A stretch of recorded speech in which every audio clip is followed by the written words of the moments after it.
할렐루야. 오늘은 2018년 마지막 주 예배 영광 검색어라는 제목으로 은혜를 나눌 때에 큰 하나님의 축복이 임하기를 간절히 축원합니다. 인터넷에서 무언가를 알아보려고 키보드에 검색어를 치고 들어가면 반드시 나오는 게 상단에 연관 검색어라는 것이 나옵니다. 내가 알아보려는 것과 연관되어 있는 단어들이 이렇게 나오는 것이 열거되어 있는 것이죠. 이를테면 이순신 딱 치면 위에 뭐가 나오냐면 임진왜란, 그리고 이순신 3대 대첩, 그리고 12척의 배, 이런 것들이 나옵니다. 그렇죠? 그러니까 내가 알아보려는 사람에 관련된 사건과 사고, 사람들이 연관되어 검색으로 뜨는 것이죠. 김무성을 한번 쳐보실까요? 어떤 연관 검색어가 나올까? 예. 보니까 박근혜, 그리고 새누리당 대표, 노룩패스, 이런 것들이 나옵니다.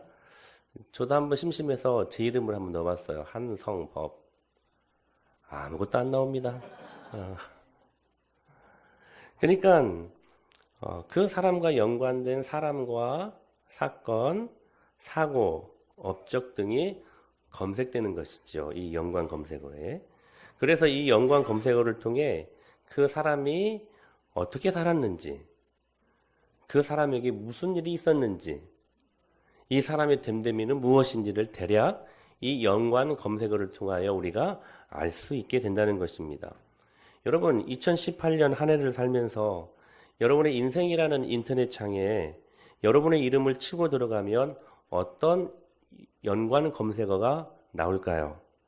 여러분과 관련된 연관 검색어는 어떻게 뜰까 궁금하지 않습니까?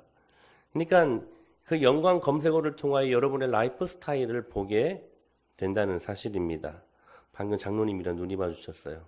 하상혁 딱 인생이라는 그 인터넷 창에 하상혁을 딱 치면 여러분 어떤 연관 검색어가 나올까요? 은혜마을교회 장로, 또 뭐가 나올까요? 친절한 사람, 온유한 사람, 그렇죠? 순종의 사람, 좋은 것만 다 이야기하네. 만약에 연용화를 딱 쳤어요. 은혜마을교회 전도사, 씩씩한 사람, 믿음의 사람, 때로는 싸납고 무서운 사람.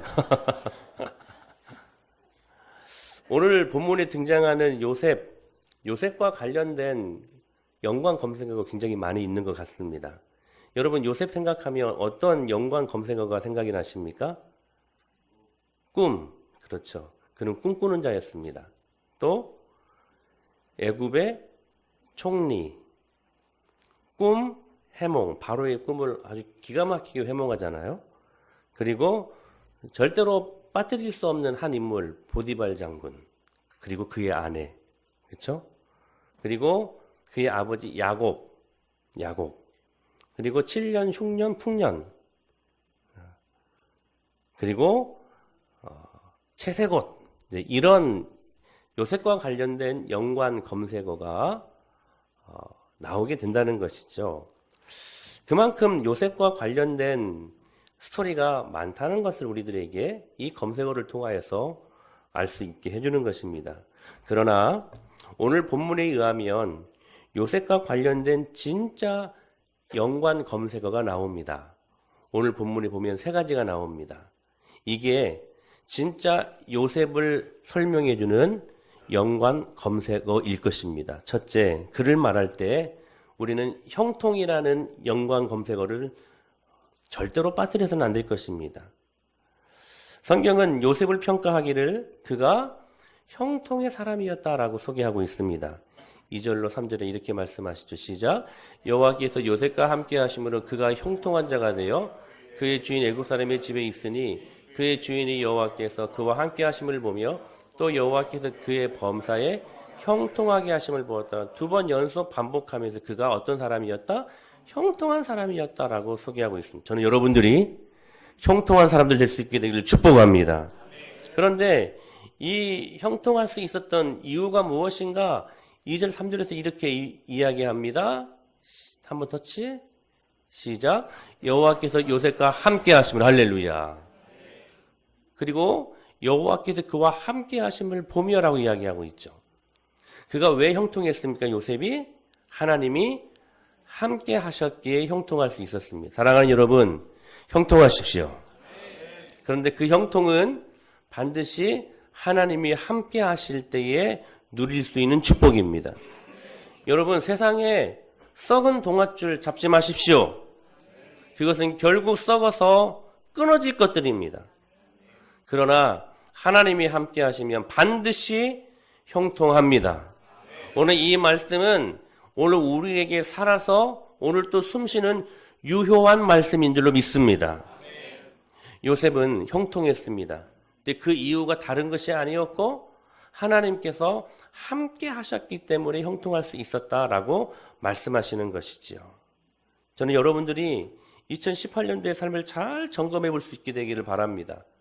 얼마만큼 내가 하나님과 동행하는, 함께하는 삶을 살았는지, 아니면 하나님 갖고 안 될 것 같으니까 다른 것들을 의지하고 다른 썩은 동아줄을 잡으려고 했던 우리들의 모습은 아니었는가. 사랑하는 여러분, 하나님이 함께 하시면 반드시 형통하게 되어 있습니다. 저는 이 말씀을 믿습니다. 근데 중요한 것은 이 형통이 언제 이루어졌는가 하는 것입니다. 좋은 환경 속에서 에덴 동산과 같은 좋은 시설과 그리고 고운 온실의 화초와 같은 그런 상황 속에서, 잘 나가는 상황 속에서 이 형통의 축복을 누렸는가? 아닙니다. 애굽에 팔려갔을 때입니다. 애굽에 팔려갔을 때예요. 여러분, 애굽과 이스라엘은 전혀 다른 나라입니다. 무슨 말이냐면 말도 달랐고, 그리고 사는 습관도 달랐고, 먹는 음식도 달랐고요. 그리고 여러분 헤어스타일도 달랐습니다. 여러분 클레오파트라 아시죠? 그 머리 헤어스타일이 어떻습니까, 여러분? 이거잖아요, 이거. 말 타고 가면 막 이것이 막 들썩들썩거리는 막, 그렇잖아요. 헤어스타일도 달랐습니다. 모든 게 다 달랐습니다. 근데 17살의 나이에 그 땅에 그것도 팔려간 것입니다. 누구에 의해? 형들에 의해. 형이 죽이려고 했는데 차마 동생이니까 죽이지는 못하고 지나가는 애굽 상인에게 여러분 팔아버리지 않았습니까? 여러분 그게 얼마나 괘씸할까요? 그냥 기분 나쁜 정도가 아니겠죠. 여러분 그러지 않겠습니까? 여러분 주은이가 주영이를요 미국으로 팔아먹었어요. 얼마에? 10만 원에. 100만 원도 아니야. 1000만 원도 아니야. 고작 10만 원에. 에? 얼마나 주영이가 여러분 열받을까? 열받을 정도일까요? 평생 여러분 이를 푸득푸득 갈고 복수의 칼날을 가는 게 인지상정 아니겠습니까? 여러분 이건 보통 일이 아닙니다. 피부치였던 형들에 의해 팔려갔던 요셉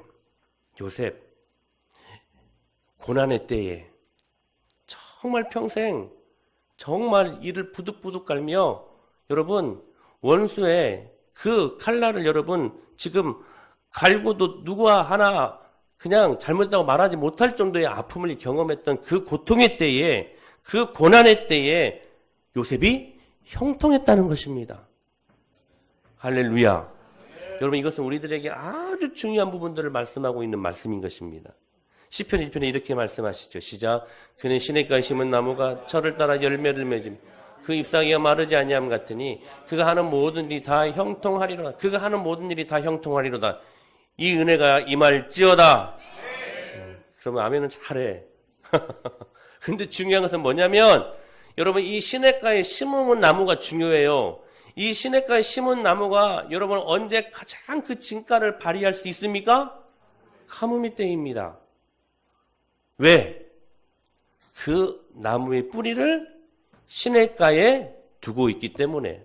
다른 나무는 기근의 때에 가뭄의 때에 물이 없어서 쩍쩍쩍 갈라지고 그냥 막 다 죽어가고 있는데 시냇가에 심은 나무는 오히려 기근의 때에, 오히려 고통의 때에 더 위대한 능력을 발휘할 수 있는 축복의 도구가 될 수 있다는 사실입니다. 사랑하는 여러분, 고통의 때가 있습니까? 내가 원하는 대로 내 마음대로 인생이 되지 않습니까? 사랑하는 여러분, 그때가 형통할 때입니다. 형통할 때입니다. 그렇다면 우리가 형통 하는데 형통의 바른 의미가 무엇일까요? 우리가 생각하는 상식선에서의 형통은 무엇입니까? 일이 술술 잘 풀린다. 우리 그렇게 생각했잖아요. 거침이 없다. 무엇이든지 잘 된다. 만사형통. 형통이란 말을 쓰잖아요. 우리가 그 정도로 형통이라는 단어를 생각하고 있었다면 오늘 성경적으로 형통이라는 단어를 볼 수 있게 되기를 바랍니다. 성경적인 형통은 무슨 말이냐면 이거예요. 기쁜 일, 슬픈 일, 쉬운 일, 어려운 일, 배부를 때, 배고플 때. 무슨 말이에요? 어떤 상황? 극과 극의 상황. 좁혀질 수 없어요. 극과 극이야. 극과 극이야. 이 극과 극의 상황을 극복하고 이길 수 있는 힘이 뭐냐? 그게 형통입니다. 이게 성경적인 바른 의미에서의 형통이라는 말이에요. 여러분, 오늘 저와 여러분들이 예수 그리스도의 복음으로 말미암아 형통할 수 있게 되기를 축복합니다. 우리가 생각하는 그런 형통이 아니에요. 어떤 상황, 내가 기쁘게 맞닥뜨릴 수 있는 그 상황뿐만 아니라 내가 원하지 않는 상황도 이길 수 있는 힘, 그게 뭐냐? 형통이라는 거예요. 여러분, 형통하십시오. 형통하십시오. 그래서 성경은 요셉을 평가하기를 뭐라고 말씀하셔요? 그가 형통한 자였다. 제가 거짓말 조금 못해서 한 100번은 말씀드렸을 것입니다. 목사 거짓말하면 안 되는데. 여러분, 요셉이 4번의 옷을 갈아입었던 사람은 아니었습니까? 첫 번째로는 채색 옷을 입었습니다. 채색 옷은 여러분, 주인집 아들, 당시에는 여러분 제사장들이 입는 옷이었습니다. 진짜 귀하게 자란 주인집 아들이었어요. 근데 여러분 두 번째로 갈아입었던 옷이 무엇입니까? 종의 옷이죠. 보디발 장군의 집에 팔려가서 종의 옷을 갈아입잖아요. 여러분 극과 극 아닙니까? 주인집 아들, 종의 아들. 극과 극입니다. 세 번째로 거기에서 보디발 장군의 아내의 모함으로 말미암아 감옥으로 들어가잖아요. 갈아입었던 옷이 뭐예요? 죄수의 옷 아닙니까? 마지막에는 뭐가 돼요? 총리가 돼요. 애굽의 총리가 됩니다. 죄수들을 관리하는 총리가 돼요. 극과 극 아닙니까? 그런데 요셉은 형통했어요. 무슨 말이냐면 그 어떤 어려움도 그 어떤 고통도 믿음으로 이겨낼 수 있는 힘을 그가 가졌던 자였음을 말씀하고 있는 것이죠. 그는 정말로 형통한 사람이었습니다. 사랑하는 여러분, 오늘 이 요셉과 연관된 이 검색어가 우리의 삶 속에서 여러분들을 평가할 때 나타나는 첫 번째 연관 검색어가 될 수 있게 되기를 주님의 이름으로 축복합니다. 이 비밀을 알았던 바울이 뭐라고 고백하냐면 시작, 내가 궁핍함으로 말하는 것이 아니니라 어떤 형편이든지 나는 자족하기를 배웠노니 나는 비천에 처할 줄도 알고 풍부에 처할 줄도 알아 모든 일 배부름과 배고픔과 풍부와 궁핍에도 처할 줄 아는 일체의 비결을 배웠다. 할렐루야. 여러분 극과 극 아닙니까? 비천 풍부, 배부름 배고픔, 풍부와 궁핍, 극과 극이 되는 상황을 바울도 경험했다는 거예요. 근데요, 그에게는 놀라운 능력이 있었습니다. 이 모든 환경, 이 모든 상황 속에서도 이것들을 이겨낼 수 있는 일체의 비결을 배웠다는 거예요. 그게 뭐냐? 내게 능력 주시는 자 안에서. 누구예요? 예수 그리스도로 말미암아. 이 모든 것이 뭡니까? 비천 풍부, 배부름 배고픔, 극과 극이 되는 그 상황, 이것을 극복할 수 있었다. 믿음으로 고백하고 있는 것입니다. 사랑하는 여러분, 2018년을 지나면서 우리는 모두 여러분이 인식했든 하지 못했든 형통의 복을 누리는 사람들입니다. 배부를 때도 있었고 우리 인생길에 배고플 때도 있었을 것이고 기쁜 일도 있었고 슬픈 일도 있었고 쉬운 일도 있었고 어려운 일도 있었습니다.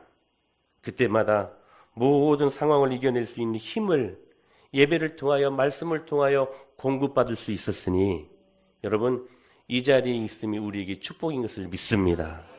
저는 여러분들이 형통이라는 영광 검색어가 여러분을 계속해서 따라다닐 수 있게 되기를 축복합니다. 또 한 가지 요셉을 이야기할 때 빠뜨릴 수 없는 영광 검색어가 바로 영향력이라는 것입니다. 여러분 하나님이 보디발에게 복을 주셨습니다. 근데 5절을 보십시오. 5절 시작.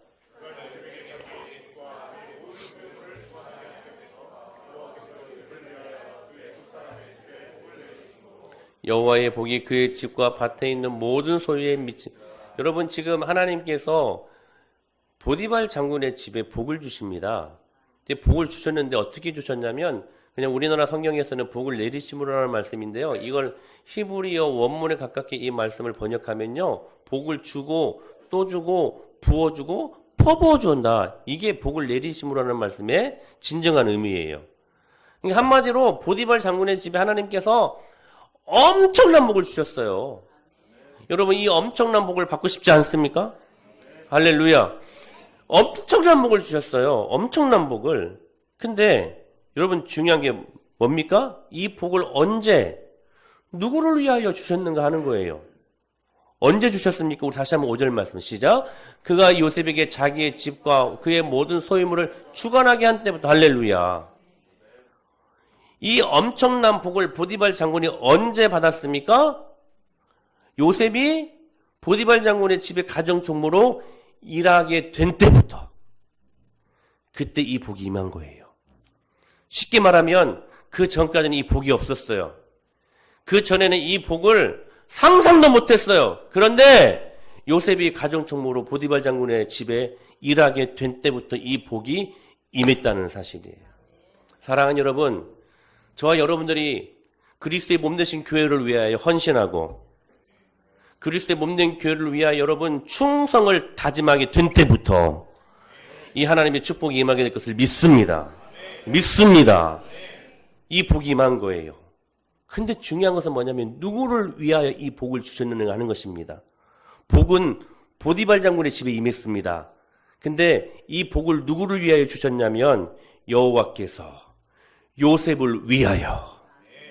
사랑하는 여러분, 여러분 때문에 그 복이 여러분이 속해 있는 공동체에 임할 수 있다면 여러분은 이미 영향력 있는 사람들입니다. 할렐루야. 성경에 보면 오벳에돔이라는 사람이 나옵니다. 그는 가드 사람이었습니다. 가드가 블레셋 안에 있었던 마을이었습니다. 여러분 평생 지금까지도 싸우잖아요. 팔레스타인과.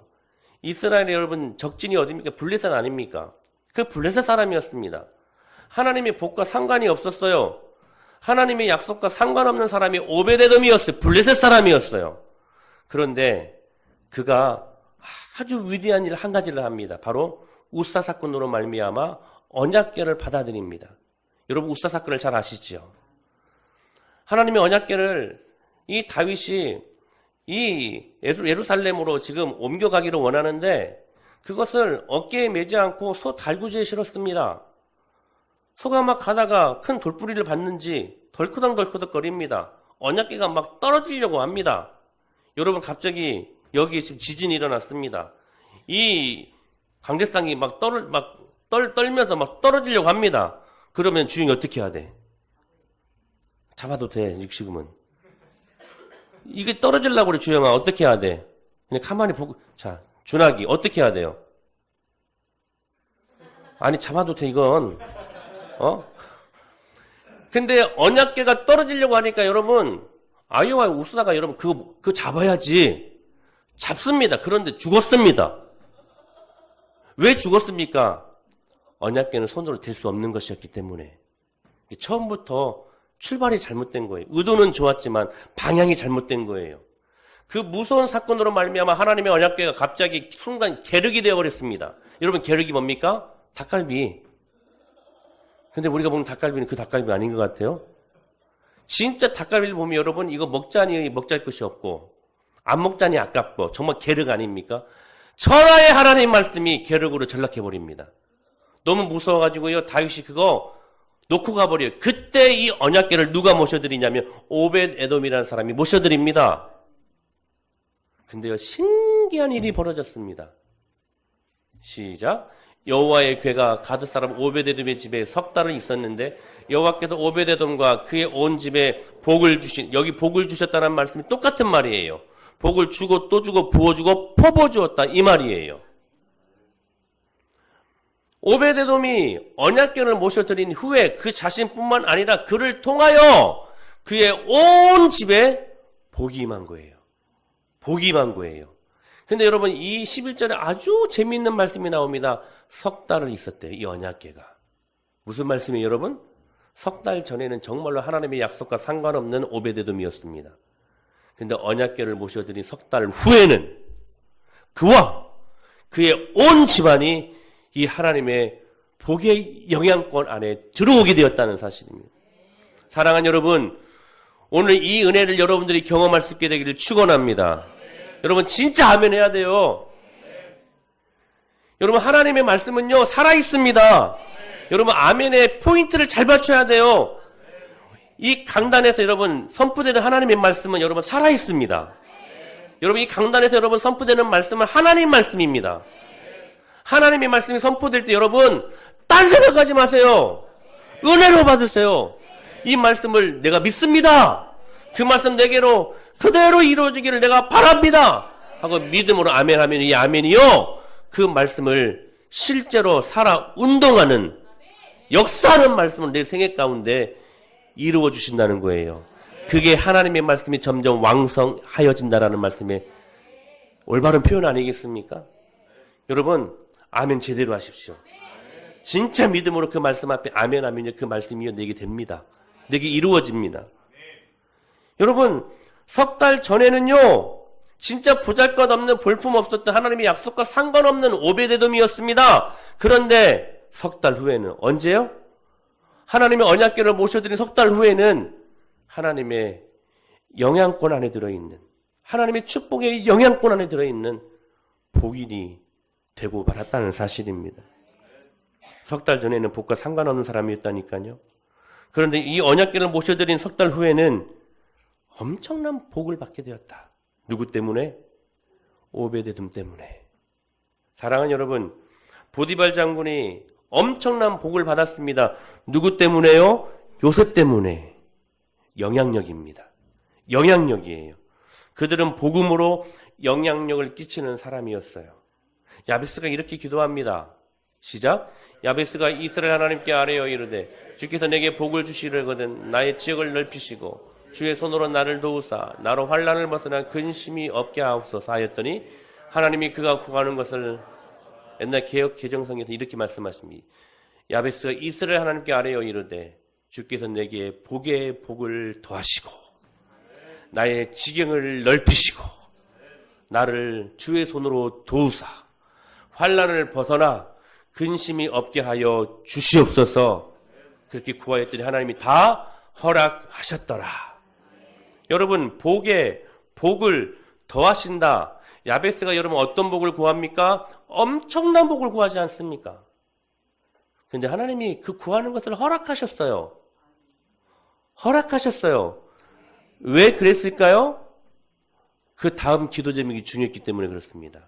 내가 이 복을 가지고 지경을 넓히는 삶을 살겠습니다. 지경이라 하면 정확히 영향력입니다. 이것을 나의 즐거움과 나의 유익으로 나 잘 먹고 나 잘 살기 위하여 사용하지 않고 하나님의 영광을 위하여 그리스도의 복음을 영향력으로 행사할 수 있는 그러한 사람 되게 하여 주시옵소서. 지금 야베스가 구한 복의 용도가요, 절대로 자신에게 있지 않았습니다. 여기 지경을 넓히신다라고 말씀하시는 것은, 다시 말씀드립니다, 영향력의 증진입니다. 야베스가 복의 복을 더하여 주시라고 엄청난 복을 구했지만 그 복의 최종적인 소비처가요, 자신에게 있지 않았다는 거예요. 여러분, 우리는 하나님 앞에 복 받아야 되는 존재들입니다. 하나님이 주시는 복이 없이는 우리가 살 수 없습니다. 중요한 것은 복을 받았으면 그 복의 최종 소비처, 그 용도가 내 자신이 되어서는 안 된다는 거예요. 만약에 그것이 내 자신이 되어버리면 그건 정확히 기복주의 신앙입니다. 영향력, 받은 복을 갖고 영향력을 행사하는 사람 되게 하여 주시옵소서. 플룬이라고 하는 로마의 집정관, 역사가가 있었는데 당시 로마의 황제였던 풀트라이언에게 초대교회 성도들에 대한 이론 보고서를 올렸다고 합니다. 이 보고서가 초대교회 성도들이 어떻게 영향력을 끼치면서 사는 사람들이었는가를 볼 수 있는 참 귀중한 자료입니다. 이렇게 보고서를 올렸습니다. 모든 계급과 모든 나이와 남녀노소를 막론하고 수많은 사람들이 곧 위험에 처하게 될 것입니다. 황제여, 이 기독교도가 우리 도시와 우리 마을과 우리 농장에 급속도로 퍼뜨리고 있는 이 전염병 때문에 우리 로마 시민들이 곧 위험에 처하게 될 것입니다. 여러분, 이게 초대교회 성도들의 영향력을 끼치는 모습이었습니다. 천하의 로마가요. 천하의 로마가 소수의 무리였던 그리스도인들에게 위협을 지금 맞닥뜨리고 있었다는 사실입니다. 사랑하는 여러분, 초대교회 성도들은 모든 도시와 모든 마을과 모든 농장으로 흩어져서 그들이 복음으로 말미암는 영향력 있는 삶을 살면서 어두운 시대에 한 줄기 찬란한 빛된 삶을 그들은 능력 있게 살았던 사람들이었습니다. 결국 그 소수의 초대교회 성도들이 그 영향력 있는 그 삶을 통해 천하를 호령했던 로마를 여러분 정복하고 말았습니다. 사랑하는 여러분, 여러분이 요셉이 될 수 있게 되기를 축복합니다. 여러분이 오벳 에돔이 될 수 있게 되기를 축원합니다. 여러분이 야베스가 될 수 있게 되기를 축원합니다. 무슨 말씀이냐면 예수 믿는 나 하나 때문에 우리 가정이 복을 받아야 돼요. 예수 믿는 나 하나 때문에 가정을 넘어서 우리 가문이 복을 받아야 됩니다. 예수 믿는 나 하나 때문에 직장이 복을 받고 예수 믿는 나 하나 때문에 우리 아이들은 학교에 가서 유치원에 가서 그 학교가 복을, 그 유치원이 복을 받아야 된다는 사실입니다. 할렐루야. 나 혼자 믿는다고, 우리 가정에서 나 혼자 교회 다닌다고 힘들어 죽겠다고 불평하지 말고, 탄식하지 말고 그 수많은 생명을 나에게 주신 하나님께 감사하고 오히려 이 믿음의 직을 온전히 더 능력 있게 감당해야 되지 않겠습니까? 여러분, 영향력 있는 사람들 되십시오. 복음으로 말미암아 여러분이 가는 곳곳마다 변화가 일어나기를 축원합니다. 할렐루야. 영향력을 끼치는 사람이어야 돼요. 세 번째, 마지막으로 요셉과 관련된 진짜 영광 검색어는 거룩입니다. 이렇게 하나님의 형통으로 영향력을 끼치는 요셉에게 위기가 찾아옵니다. 바로 잘 아시는 것처럼 보디발 장군의 아내가 성적인 그런 유혹을 하게 된 것입니다. 성적으로. 실제로 보니까 아주 재미있는 표현이 나와요. 시작.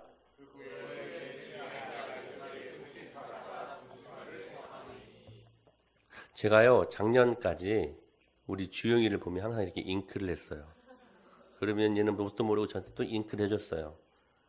근데 뉴스에 이상한 그 목사들의 행동들이 많아가지고 제가 이건 이제 안 하기로 했어요. 저도 혹시 그렇게 말 들을까봐. 네. 여기 눈짓하다라는 말이 윙크했다는 말이에요. 영어에 보면. 근데 히브리어로 보게 되면 이게 이안이라는 말이에요. 주석을 보니까 아주 재미있는 표현이 나와요. 하와가 선악과를 볼 때 그 눈이 이안이었어요. 이안. 밧세바가 누구를 볼 때? 다윗이 또 실수할 뻔했네. 밧세바가 다윗을 볼 때? 다윗이 밧세바를 볼 때 그 눈, 그게 이안이었습니다. 그러니까 이 눈은 어떤 눈이냐면 타락한 눈이에요. 타락한 눈. 타락한 눈. 그러니까 타락한 눈으로 이 보디발 장군의 아내가요, 이 요셉을 계속해서 본 거예요. 계속해서. 그러니까 보디발 아내의 유혹은요, 단회성이 한 번으로 그치지 않았어요. 계속해서 반복되었습니다. 10절에 보면 이런 말씀이 나와요. 시작. 여인이 날마다 요셉에게, 언제요? 날마다. 이 날이라는 말이 욤이라는 말인데 이 날마다라는 말이 히브리어로 뭐냐면 욤욤입니다. 되게 재밌지 않습니까? 날이라는 단어가 히브리어 욤이라는 말인데요. 날마다, 하루 이틀이 아니라 날마다 욤욤이에요. 욤욤. 욤이라는 단어를 2번 쓴 거죠. 날마다. 그러니까 한두 번 반복한 게 아니라 계속해서 지금 성적으로 유혹하고 있었다는 거예요. 12절에 보면 더 노골적으로 표현이 나옵니다. 시작. 그 여인이 그의 옷을 잡고 이르되 나와 동침하자. 그러나 요셉이 자기 옷을 그 여인의 손에 버려두고 밖으로 나갔다라고 말씀하고 있죠. 그 여인의 옷을 잡고 이르되 나와 동침하자. 그 여인이 그렇게 계속. 그러니까 보디발 장군의 아내의 유혹은요, 굉장히 노골적인 것이었고 굉장히 집요한 것이었고 그리고 굉장히 강력한 것이었습니다. 왜냐하면 이때 요셉의 나이가 몇 살이었냐면 한번 보실까요? 그 후에라는 말이 나옵니다. 42절과 연관해 보면 여러분 이 지금 요셉의 나이는 그러니까 보디발 장군의 집에 팔려 들어간 10년 후예요. 몇 살에 팔려갔어요? 17살에. 10년 후니까 몇 살? 27살 때야. 혈기가 가장 왕성한 시기 아닙니까? 그때 이 성적인 유혹을 받았다는 것은 정말 강력한 것이었습니다. 그런데 요셉의 반응을 보십시오. 10절 볼까요? 시작. 여인이 날마다 요셉에게 청하였으나 요셉이 듣지 아니함 동침하지 아니할 뿐더러 함께 있지도 아니하니라. 12절 13절 시작.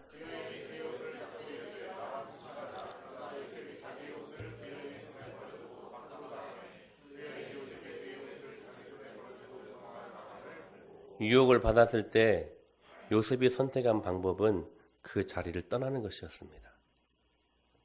사랑하는 여러분, 죄의 유혹을 이길 수 있는 최선의 방법은 그 자리에서 떠나는 것입니다. 술자리가 있어요. 나 오늘은 진짜 술 안 먹을래. 결단했어. 근데요, 여러분, 술 안 마시려면 예를 드는 거예요. 그 술자리에 안 가야 됩니다. 근데 술자리에 함께 동행하면서 안 마셔야지, 안 마셔야지, 안 마셔야지, 안 마실 수 있습니까, 여러분? 술 좋아하는 사람들이? C.S. 루이스가 그런 말을 왜 이런 현상이 일어나는가? 술집에 10명의 사람들이 술을 먹고 있는 것 같지만 그러나 바로 그 10명 중에 10명만의 소리만이 아니라 11명의 소리가 들린다. 그 플러스 한 명은 누구예요? 사탄의 소리예요. 사단이 하는 거, 사단이. 유혹을 받을 때 여러분, 그것을 이기는 것도 큰 신앙이지만 처음부터 그 유혹의 장소 및 대상을 멀리하는 것도 신앙의 훌륭한 지혜라는 사실이에요. 야동을 봅니다. 나는 절대로 죄를 안 범할 수 있어. 여러분, 죄를 안 범하려면 그 야동을 컴퓨터 앞에서 안 보는, 근데 그 자리에 없어야 돼요. 근데 계속 보면서 나는 죄 짓지 않아. 계속 보면서. 여러분, 죄 안 지을 수 있습니까? 그 자리로부터 떠나는 거예요. 요셉이요, 그걸 선택한 거예요. 그 자리에서 보디발 장군의 아내가 막 유혹하는 것을 보면서 내가 절대로 이 여인을 내가 취하지 않아. 이겨낼 수 있어. 하지 않고 그 자리에서 도망간 것입니다. 그런데 여러분, 중요한 게 뭐냐면 요셉이 이 보디발 아내의 유혹에 단호한 거절한 이유가 있었어요. 그 이유가 뭐냐면 내가 만약에 주인집 아내를 건드렸다는 것이 이 주인에게 얼마나 치욕스러운 오명을 가져다 주는 것인가. 내가 주인에게 절대로 이런 일 할 수 없습니다. 그거 내가 주인님께 할 수 없는 일입니다. 라고 말하지 않고 뭐라고 말합니까? 시작. 그런즉 내가 어찌 큰 악을 행하여 하나님께 죄를 지. 이 죄 자체가 하나님께 득죄하는 것이기 때문에. 보디발 아내의 유혹의 거절 이유를 보디발 장군에게 두지 않았습니다. 내가 어찌 주인님에게 죄를 지을 수가 있습니까? 이것이 아니었습니다. 이 유혹의 거절 이유를 누구에게 두냐면 하나님께 두는 거예요. 내가 어떻게 하나님께 이 죄를 지을 수 있습니까? 하나님 앞에서 코람데오 before God. 하나님 앞에서. 여러분, 하나님 의식하시면서 사시기를 축복합니다. 여러분, 사람들 의식하지 말고요. 하나님 의식하십시오. 하나님은 살아계십니다. 그래서 여러분, 그는 하나님 앞에서만 살았어요. 그게 뭐냐? 그게 거룩이라는 거예요. 사랑하는 여러분, 왜 영향력 다음에 거룩을 두었냐면, 여러분 기억하십시오. 거룩해야 영향력을 끼칠 수 있기 때문에 그렇습니다. 여러분, 세상 사람들과 똑같으면 어떻게 영향력을 끼칠 수 있겠습니까? 거룩이란 말이 무슨 말이냐면 다르다는 거예요. 구별되어진다는 거예요. 세상과 생각하는 것이 똑같으면 여러분 어떻게 영향력을 끼칠 수 있겠느냐는 거예요. 세상 사람들과 똑같이 말하는데 어떻게 영향력을 끼칠 수 있냐는 거예요. 우리의 언어가 세상 사람들과는 달라야지. 여러분 아멘 아닙니까? 제가 여러분 오늘 하나님의 말씀을 선포하면 여러분의 언어가 여러분 성화될 수 있게 되기를 축원합니다. 성화되어야 돼요. 세상 사람들이 쓰는 똑같이 염려하는 말, 그리고 근심하는 말, 부정적인 말 마땅치 아니하니 너희는 돌이켜 감사의 말을 하라. 똑같은 어려운 상황 속에서도 예수 안 믿는 사람들은 어려움이 있으니까요 염려할 수밖에 없고 힘들어할 수밖에 없고 상황을 바라보는 시각이 부정적일 수밖에 없습니다. 그러나 예수 믿는 사람은 뭔가 달라야지.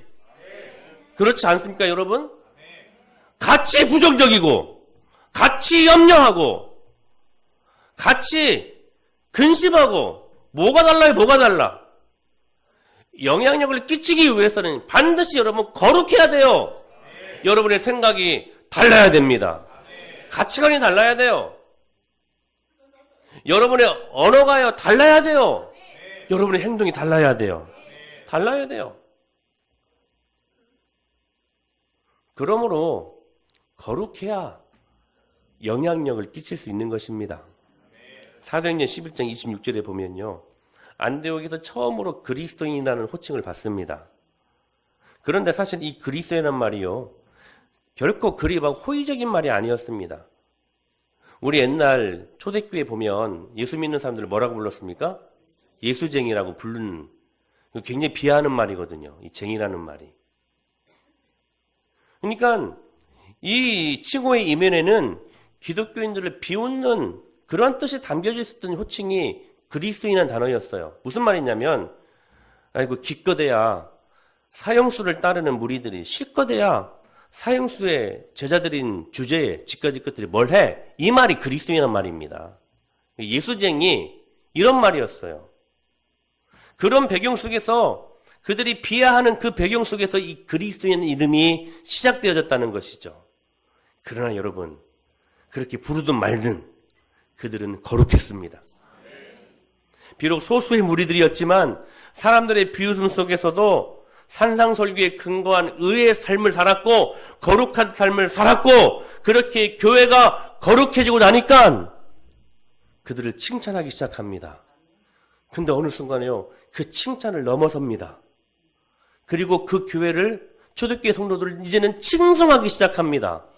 근데 어느 순간에 칭송을 넘어서요 교회와 초대교회 성도들을 두려워하기 시작합니다. 무슨 말이에요? 그들은 온유했습니다. 친절했습니다. 그리스도의 사랑으로 서로를 사랑하는 사람들이었습니다. 그럼에도 불구하고 우리 항상 그렇게 살면 조금 가볍게 얕잡아 보려고 하는 습성들이 있지 않습니까? 근데요 초대교회를 바라봤던 그들의 시각은 그럼에도 불구하고 그들을 두려워하기 시작했다는 거예요. 무슨 말이냐면 가볍게 볼 수 없었던, 쉽게 대할 수 없었던 그들 안에 무엇인가 하나님의 권위가 느껴졌던 사람들이 되었다는 사실입니다. 사랑하는 여러분, 예수님께서 말씀하신 대로 음부의 권세가 이기지 못하는 능력 있는 교회가 된 것입니다. 사랑하는 여러분, 거룩이 교회의 경쟁력입니다. 건물, 사람, 시설, 환경이 아니라 교회는 성도는 거룩해야만 합니다. 세상과 달라야 됩니다. 다른 생각, 다른 가치 체계, 다른 언어, 다른 삶의 패턴, 라이프 스타일을 가지고 살아야 된다는 것입니다. 하나님께서 우리를 은혜로 구원하시고 그리고 사랑받게 하신 이유는 이 불의한 세상에서 의로운 삶을 살고 거룩한 삶을 살고 그래서 한 줄기 빛처럼 살아라 하는 것을 말씀하시는 것입니다. 기억하십시오, 여러분. 성경은 예수님을 믿어서 내가 이렇게 성공했다, 이것을 보여주는 것이 결코 성교가 아닙니다. 내가 성공했기 때문에, 내가 부자가 되었기 때문에 나도 저렇게 부자가 되고 싶다 해서 교회 나오는 사람들 없습니다. 언제 여러분 전도가 되냐면 이거예요. 내가 그 그리스도는 앞에만 서면 왠지 모르게 인간으로서 부끄럽다. 저 사람은 결코 행복할 상황도 아닌데, 여건도 아닌데 무엇이 저렇게 행복하고 기쁜지 나도 저런 예수 한번 믿어봤으면 좋겠다. 여러분, 거룩하게 살 때에 그렇게 영향력을 끼치는 하나님의 형통한 사람이 될 수 있다는 사실입니다. 전도는 그래서 여러분 거룩한 삶으로 하는 것입니다. 요셉의 삶과 인생의 영광 검색어는 형통이었고 그리고 영향력이었고 거룩이었습니다. 2018년도를 보내고 2019년도를 맞이하면서 저는 요셉 같은 그 영광 검색어가 다시 말씀드립니다. 첫째 뭐예요? 형통, 그리고 영향력, 거룩이 여러분을 표현할 수 있는, 여러분을 평가할 수 있는 여러분의 인생과 가장 밀접한 연관 검색어가 될 수 있게 되기를 예수님의 이름으로 축복합니다.